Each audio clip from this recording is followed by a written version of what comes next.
생명도 달라시며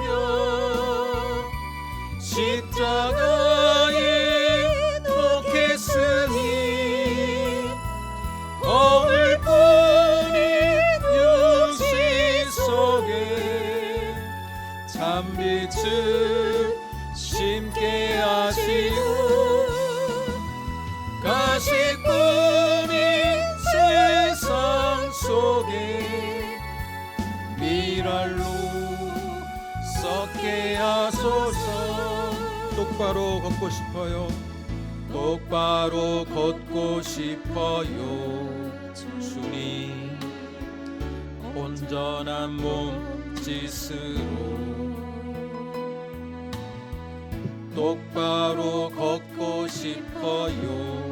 주님 기우뚱하기 싫어요.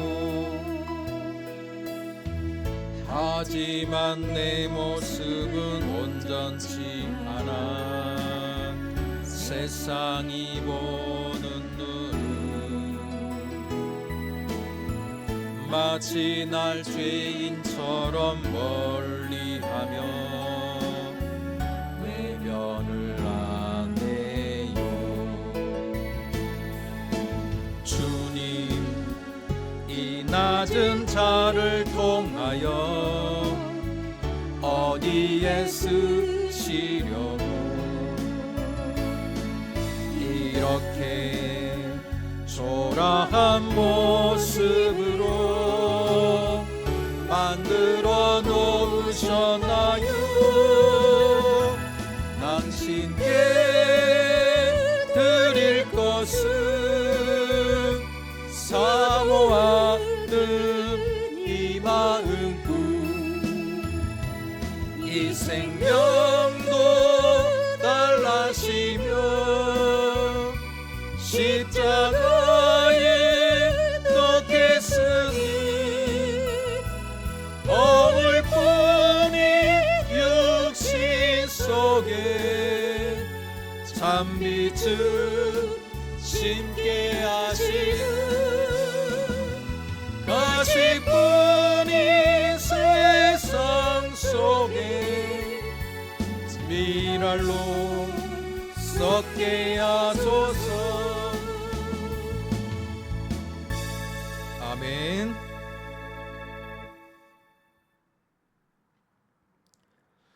우리들의 무기는 찬양합니다. 우리들의 무기는 우리들의 무기는 육체가 아니요 그러나 강하오 참으로 강하오. 우리들의 무기는 육체가 아니요 그러나 강하오 성령 안에서 견고한 진을 파하는 강력이요 강한 힘이요 참으로 강하오. 견고한 진을 파하는 강력이요 강한 힘이요 성령 안에서. 다시 한번 우리들의 무기. 잠깐만요. 자, 우리들의 무기는 다시 한번 찬양합니다.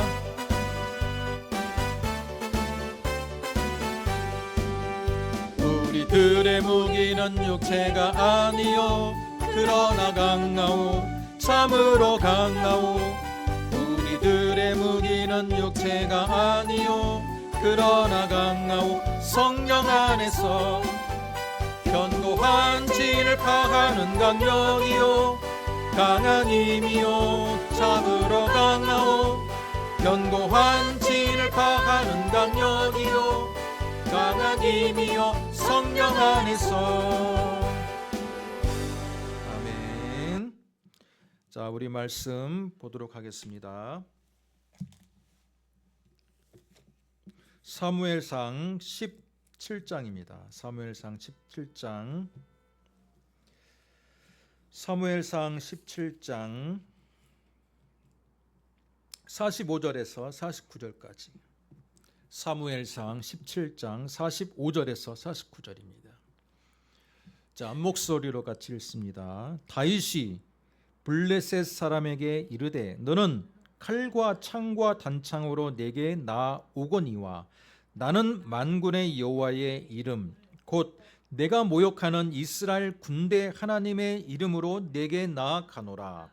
오늘 여호와께서 너를 내 손에 넘기시리니 내가 너를 쳐서 내 목에 베고 블레셋 군대의 시체를 오늘 공중에 세워 땅의 들짐승에게 주어 온 땅으로 이스라엘의 하나님이 계신 줄 알게 하겠고 또 여호와의 구원하심이 칼과 창에 있지 아니함을 이 무리에게 알게 하리라.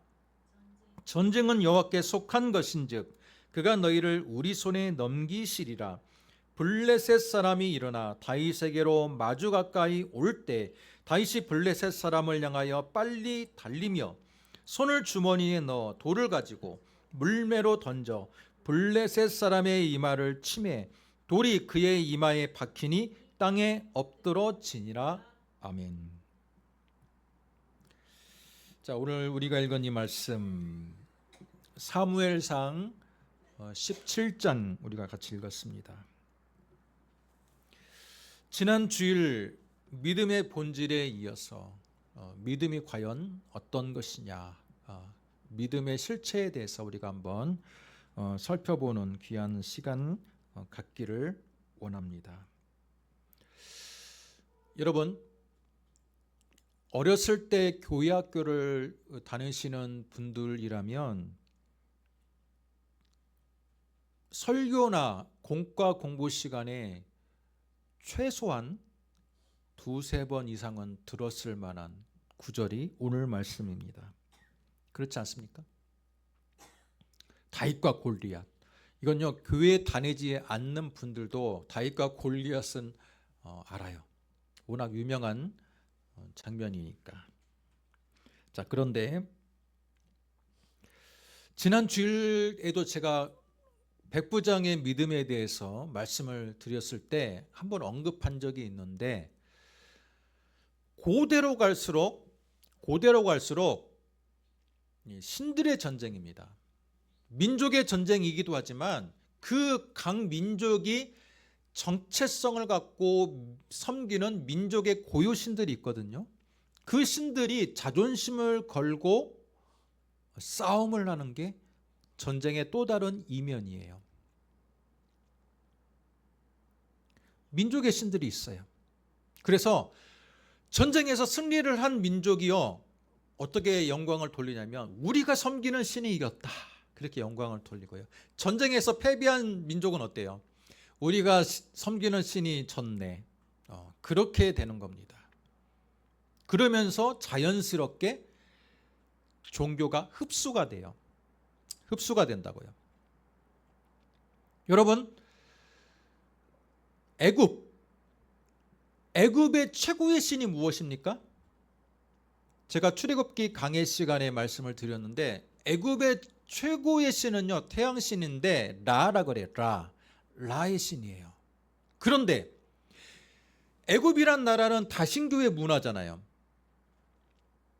출애굽에서 모세를 통해서 하나님이 10가지의 재앙을 내려주셨는데 이 10가지의 재앙의 대상들이요, 모두 다 신들인 겁니다. 나일강의 신, 개구리의 신, 이의 신, 파리의 신, 어둠의 신. 여러분, 모든 게 애굽의 모든 것들은 다 수백 가지, 수천 가지의 신들로 구성이 되어 있습니다. 많은 민족들, 일반적인 백성들은 대중적으로 풍요를 기원하는 의미에서 금송아지 신을 믿었어요. 그렇기 때문에 이스라엘 백성이 모세의 부재를 느끼고 여호와의 신을 만들어냈을 때 그들이 무슨 신을 만들어냈습니까? 금송아지를 만들어내는 거예요. 왜? 배운 게 그거니까. 애굽에서 보고 듣고 자란 게 그거예요. 가장 대중적이고 가장 서민들이 좋아하는 신은요, 풍요의 신인 거예요.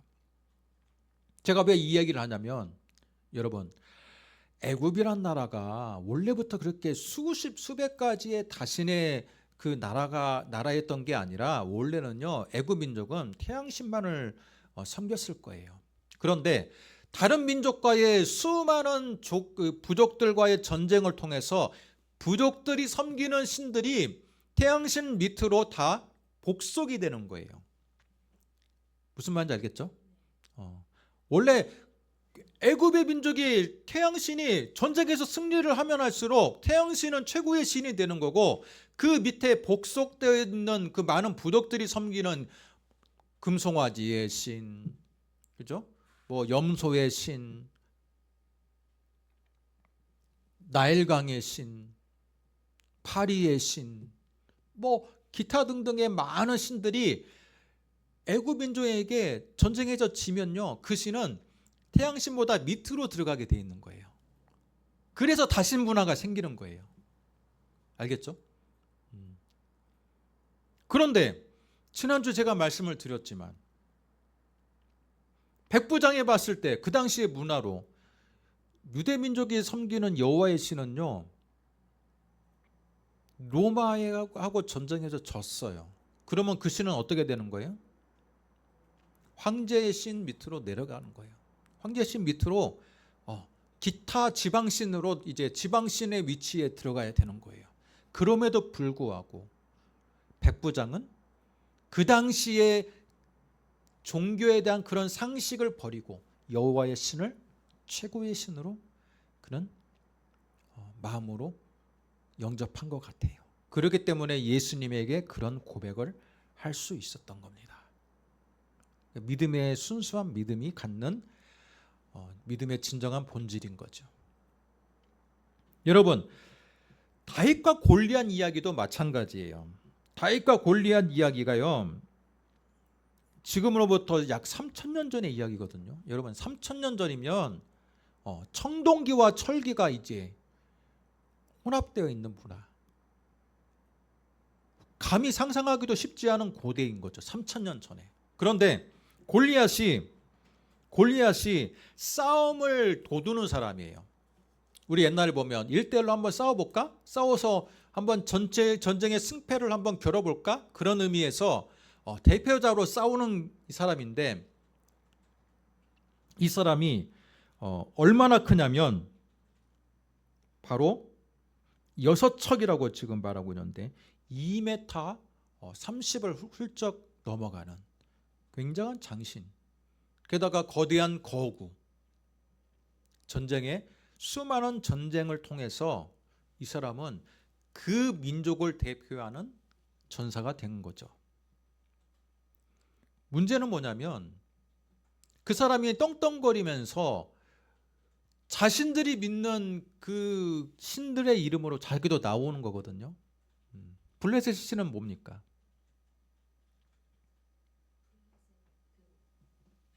바알과 아세라 신. 바알과 아세라 신의 이름으로 나가요.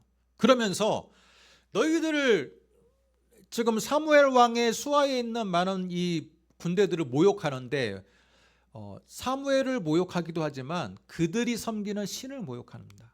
야, 너희들 여호와의 신이 지금 우리가 섬기는 신보다 너희들 세? 내가 볼 때는 아닌 것 같은데.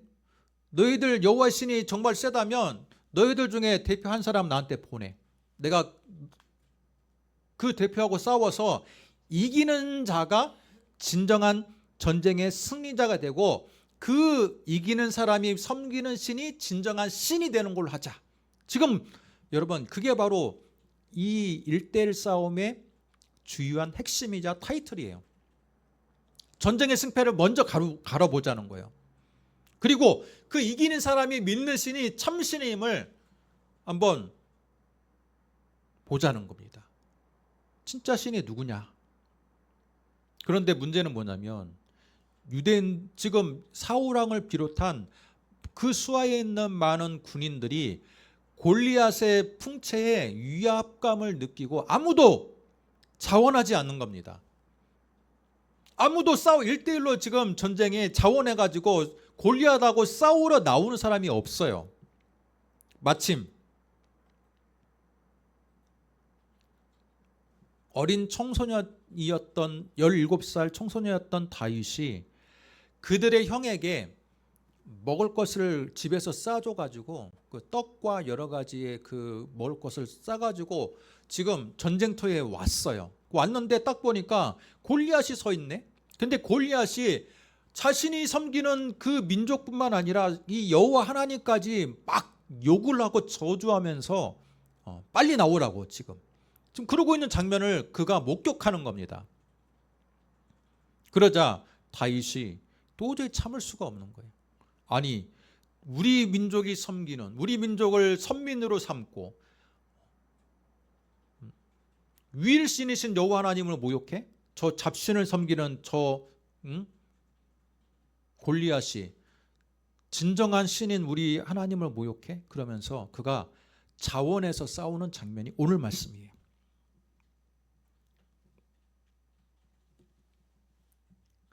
그러자 사울이 먼저 만류를 하다가 도저히 안 되니까 차원한 사람도 없고 다윗이 계속해서 내가 싸우겠다고 하니까 이제 싸우는 겁니다. 자, 그래서 여러분 43절을 보니까 먼저 42절 블렛 사람이 둘러보다가 다윗을 보고 업신여기니 이는 그가 젊고 붉고 용모가 아름다움이라. 블렛 사람이 다윗에게 이르되 네가 나를 개로 여기고 막대기를 가지고 내게 나왔느냐 하고 그의 신들의 이름으로 다윗을 저주한다. 여러분, 신들의 이름으로 저주하는 거예요. 신들의 전쟁인 거예요. 신들의 전쟁. 그 블레셋 사람이 또 다윗에게 이르되 내게로 오라. 내가 내 살을 공중의 새들과 들짐승에게 주리라 하는지라. 그 유명한 장면이 45절에 나오죠.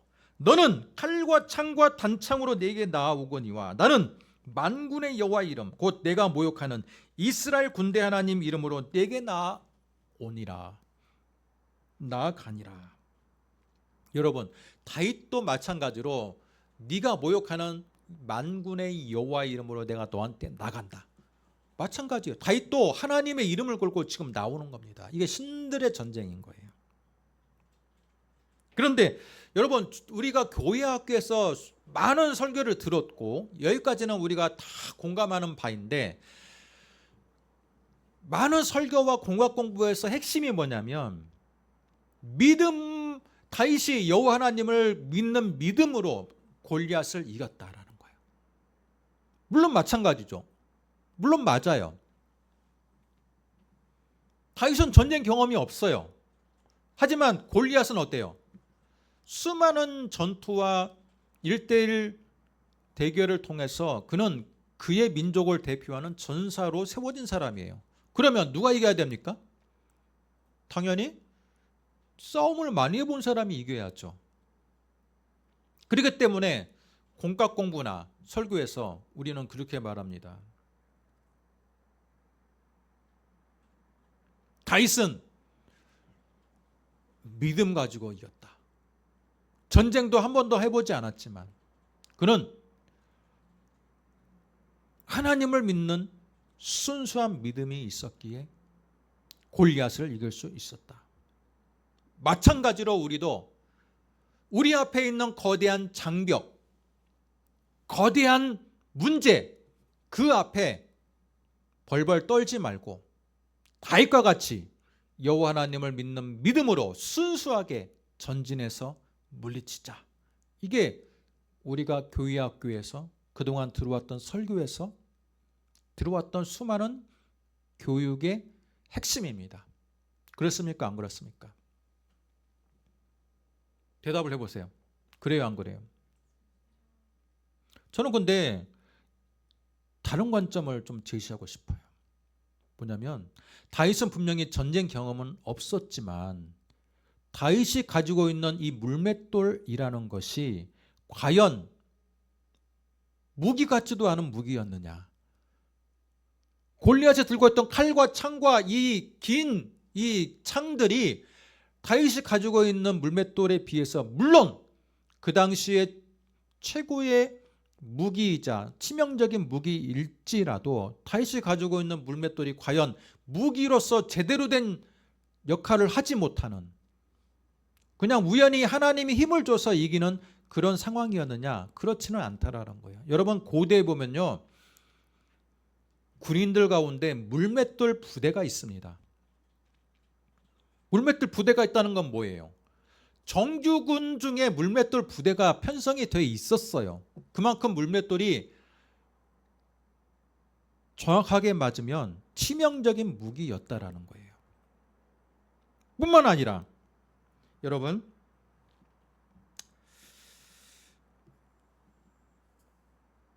34절을 보겠습니다. 다윗의 이 고백 34절부터 36절까지 17장 같이 읽습니다. 다윗이 사울에게 말하되 주의 종이 아버지의 양을 지킬 때 사자나 곰이 와서 양떼에게 새끼를 물어가면 내가 따라가서 그것을 치고 그 입에서 새끼를 건져내었고 그것이 일어나 나를 해하고자 하면 내가 그 수염을 잡고 그것을 쳐 죽였나이다. 주의 종이 사자와 곰도 쳤은즉 살아계시는 하나님의 군대를 모욕한 이 할례받지 않은 블레셋 사람 이리이까 그가 그 짐승의 하나같이 되리이다. 여러분, 다윗이요 목동이었잖아요. 근데 목동은요, 지금의 목동은 뭐 산업화가 되었고 여러 가지의 체계가 돼 있기 때문에 안전한 환경이지만 그 당시의 목동은 어때요? 비가 잘 내리지 않는 이 스텝 지역에서 목동은요 풀을 찾아서 계속해서 이동해야 되는 직업이었고 그 이동하는 과정에 광야에서 시시탐탐 노리는 양과 이리와 늑대, 곰 이런 맹수들이 언제든지 목동이 키우고 있는 짐승들을 해야 하는 환경에 노출이 돼 있어요. 그러면 참된 목자는 어때요? 목숨을 걸고 싸웁니다. 그러나 사꾼 목자는 어때요? 그냥 한두 마리 줘버리고 그냥 계속해서 자기 목숨을 보존하고 자기가 데리고 있는 양이나 그 짐승들을 그렇게까지 목숨을 걸고 지키지 않는 게 사꾼 목자인 거예요. 왜냐? 자기는 싹 월급 받는 목동이니까. 그죠? 그런데 다윗은 그런 목자가 아니었다는 거예요. 목숨을 걸고 이 들짐승과 싸웠다라는 건 뭐예요? 다윗 역시 전투력이 있었다라는 거예요. 저는 그래서 이 말씀을 이렇게 해석하고 싶어요. 뭐냐면 믿음만 있으면 됩니다. 그냥 여호와 하나님이 참신임을 하나님의 그 믿음을 갖고 우리는 우리의 장벽을 향해서 나갑시다가 아니라 여러분 어떤 거대한 장벽을 넘기 위해서는 그동안 믿음으로써 극복했던 수많은 승리의 경험들이 필요하다는 거예요.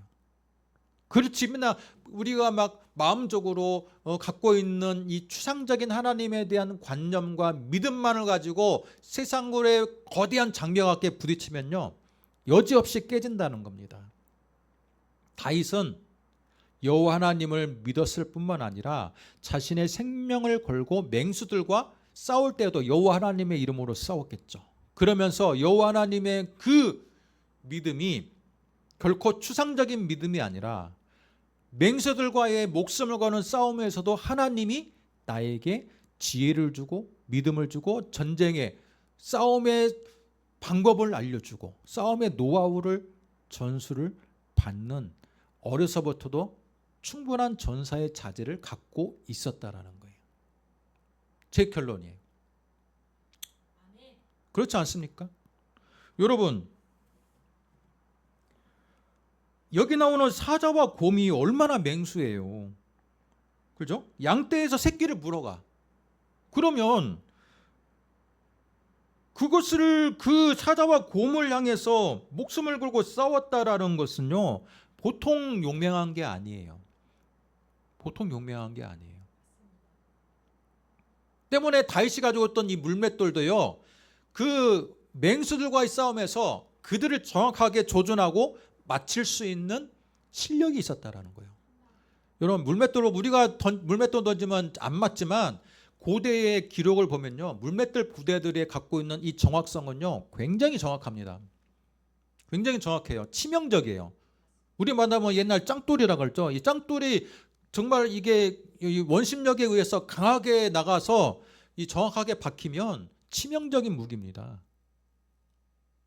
다윗이 우리가 이 본문을 해석할 때 다윗이 무모한 아이가 아니었다라는 거예요. 그죠?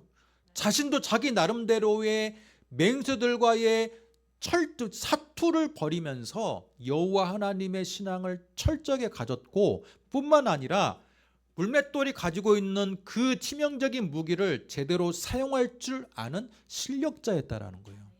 여러분, 실력자가 이기는 거예요. 제가 너무 현실적으로 지금 이 본문을 해석하는 겁니까? 그럴 수도 있어요. 그런데 많은 분들이 너무 추상적으로 우리 믿습니다만 하면 우리 골리앗도 물리칠 수 있다라고 너무 추상적으로 이야기하는 부분이 없지 않아 있어요. 믿습니까? 다윗처럼 믿음으로 나가면 우리 앞에 있는 골리앗 그런 것들 한 방에 무너집니다. 너무 추상적이에요. 다윗이 이렇게 자신 있게 나갈 수 있었던 것은 수많은 맹수들과의 전투 경험을, 여호와의 이름으로 전투 경험에서 승리를 한 바가 있고, 물맷돌이 가지고 있는 그의 그 치명적인 무기를 제대로 사용할 줄 아는 기술과 자신감이 있었다라는 거예요. 우리도 세상을 향해 나갈 때, 우리 문제를 향해 나갈 때, 여러분, 우리도 너무 순진하게 나가는 게 아니라 우리가 가지고 있는 장점을 개발하고 그것을 잘 활용하는 우리 노하우와 방법을 가지고 나가야 되는 거예요. 신앙인들이 근데 교회에서 너무 순진하게 가르쳐요. 믿음만 가지고 나가면 된다. 믿음만 가지고 나. 전쟁에서 승리하는 사람은요, 그만큼 전쟁에 대해서 잘 알고 대처가 가능한 사람이 승리할 가능성이 높은 거예요. 그래서 49절, 48절을 먼저 봅니다.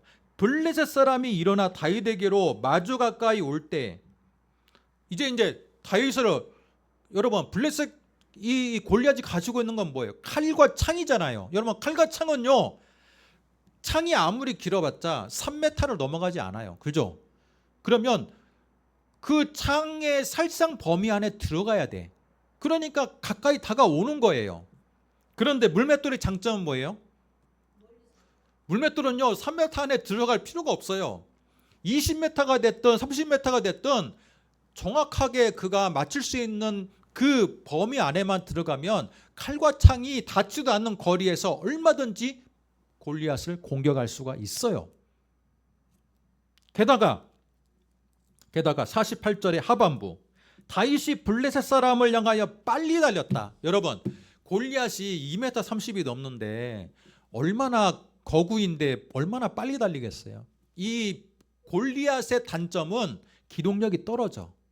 거대한 거구에다가 여러분 키가 크니까요 순발력이 떨어져. 다윗이 가지고 있는 장점은 뭐예요? 키는 작고 왜소하지만 순발력이 뛰어나. 막 왔다 갔다 하는 거예요. 왔다 갔다 하면서 빈틈을 노리는 거예요. 3m 안에 그 치명적인 살상 범위를 절대 접근을 허용을 안 하는 겁니다. 자꾸 뒤로 가까이 갈수록 뒤로 빠지면서 물맷돌을 치명적으로 이 약점이 노출되는 방향을 가늠을 하는 거예요. 그러다가 결정적인 순간에 물맷돌로 딱 공격하는 겁니다. 그래서 그 물맷돌이 이마에 박혀서 한 방에 죽은 거예요. 이건 하나님이 함께 하시는 전쟁이기도 하지만 다윗이 그동안 가지고 있는 자신의 장점을 살리는 전쟁이에요. 다윗도 만군의 여호와 이름으로 나간다 해놓고 여러분 3m 안에 들어오면 어떻게 해요? 다윗이 이길 수 있습니까? 칼과 창의 그 살상 범위 안에 들어가면요 아무리 다윗이 전쟁에 능한 사자와 곰을 이긴 사람이었을지라도 골리앗을 이길 수가 없는 거예요. 작전을 잘 딴 거죠. 3m 살상 범위 안에는 절대 거리를 좁히지 않고 멀리 자신이 가지고 있는 기동력을 활용해서 골리앗이 약점이 노출될 때까지 기회를 보다가 드디어 한 방에 치명적으로 이마를 향해서 물맷돌을 맞힌 겁니다. 이건 전략의 승리인 거예요. 전략의 승리. 그렇습니까? 안 그렇습니까? 전략의 승리이자 여호와 하나님을 향한 그동안의 수많은 맹수들과의 여호와의 하나님의 이름을 걸고 신앙으로 전투했던 그 경험치가 녹아져 나온 승리인 거예요. 저는 이 말씀을 보면서 이 말씀은 이렇게 해석해야 한다고 생각해요. 너무 순진하게 해석하기보다는 다윗은 이미 전사였어요. 전사. 물맷돌을 다룰 줄 아는 전사였다라는 거예요. 그리고 전략을 사용할 줄 아는 지혜가 있었어요. 살상 범위 안에, 상대방의 살상 범위 안에는 절대 접근하지 않아요. 한번 잡히면 어때요? 끝나는 거거든요. 자신이 갖고 있는 순발력을 이용해서 계속해서 거리를 주지 않고 멀리 가면서 각도를 보고 있다가 그의 치명적인 약점이 드러났을 때 물맷돌을 던져서 골리앗을 죽인 겁니다. 사랑하는 성도 여러분, 이 말씀이 주는 교훈은 뭘까요? 우리도 세상의 여러 가지 문제 앞에서 단순하게 모든 게 하나님이 하십니다. 그것도 귀한 믿음일 수 있지만 학생 같은 경우는 어때요? 나는 이번에 서울대 가게 해주세요. 공부는 못하는데. 그런 무모한 믿음은 아니라는 거예요.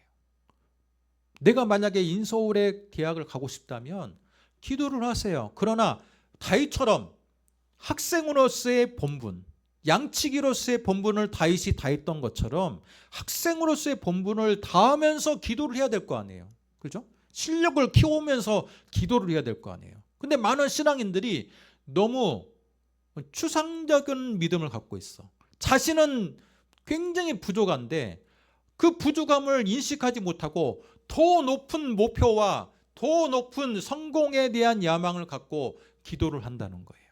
이거 해주세요. 저거 해주세요. 근데 알고 보니까 그 사람은 노력하지도 않고 그럴 만한, 그것을 달성할 만한 능력도 없어. 그러면 뭘 부탁하는 거예요? 하나님에게 마치 소원을 비는 기도를 할 수밖에 없는 거예요. 기도를 진정으로 하는 사람이라면 그 기도를 이룰 수 있도록 내 실력도 쌓아가면서 나가야 되지 않을까라는 게 저는 오늘 말씀이 우리에게 주는 중요한 메시지이지 않을까라고 생각을 합니다. 그렇다고 해서 하나님이 다윗과 함께하지 않은 겁니까? 다윗이 순수하게 자신의 실력으로만 이긴 겁니까? 아니에요. 여러분, 그 거대한 2m 30이 넘는 거구 앞에 주눅들 수밖에 없는 그 환경에도 다윗은 신앙으로 그 위압감을 이겼어요. 그건 뭡니까? 믿음의 힘이죠. 그 사람이 모욕하는, 만군의 여호와 하나님을 모욕하는 그 말에 자신이 붕괴했어요. 그건 뭡니까? 신앙의 힘이죠. 신앙의 힘이 있었기 때문에 그 골리앗과 싸울 만한 모든 결단과 동력이 신앙의 힘에서 나온 거예요. 그러나 실제로 맞닥뜨렸을 때에는 그가 평상시에 가져왔던 기술이 전제가 돼 있었다라는 거예요.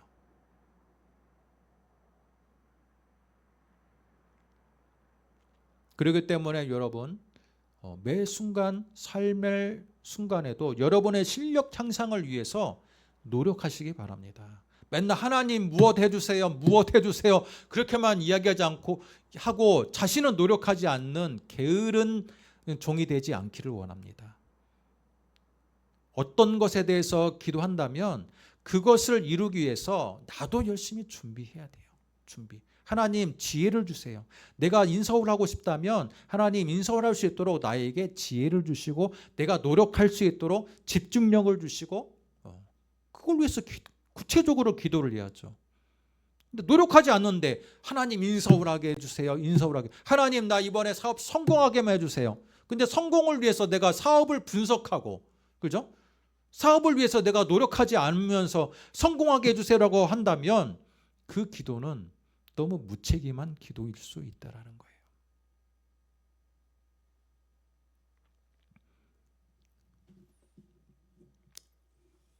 많은 예수를 믿는 분들이 이 신앙을 너무 추상적으로 생각하는 경향들이 저는 있다라고 해서 오늘 말씀을 드리는 겁니다. 신앙이라는 게 무조건 믿습니까? 믿습니다. 이렇게만 하는 어떤 확신, 믿음의 확신과 같은 것은 되어서는 물론 그런 부분이 있지만 그것만이 신앙은 아니라는 거. 그죠? 자신이 기도하고 하나님께 의탁하는 것만큼 나도 준비를 철저히 나가는 그런 하나님의 귀한 백성들이 되어야 될 줄로 믿습니다. 기도하겠습니다. 하나님 아버지 은혜와 사랑을 감사합니다. 사무엘상 17장을 통해서 우리가 다윗의 그 믿음의 실체에 대해서 다시 한번 생각해보는 시간을 가졌습니다. 그동안 우리가 믿음을 너무 추상적인 지식으로만 또는 추상적인 결단으로만 생각하고 있지는 않았는지 다시 한번 생각해 보기를 원합니다. 진정한 믿음이라는 것은 우리가 하나님에 대한 절대적인 확신과 더불어서 그 확신과 더불어서 내 자신의 철저한 준비 또한 그것을 준비를 믿음을 통해서 철저하게 준비해 나가는 것 또한 중요한 믿음이 한 단면임을 우리는 말씀을 통해 발견했습니다. 이 말씀이 우리에게 힘이 되게 하시고 우리 삶에도 언제나 실력을 키워나가는 믿음의 백성들 될 수 있도록 은혜 베풀어 주시옵소서. 예수님의 이름으로 기도드립니다. 아멘.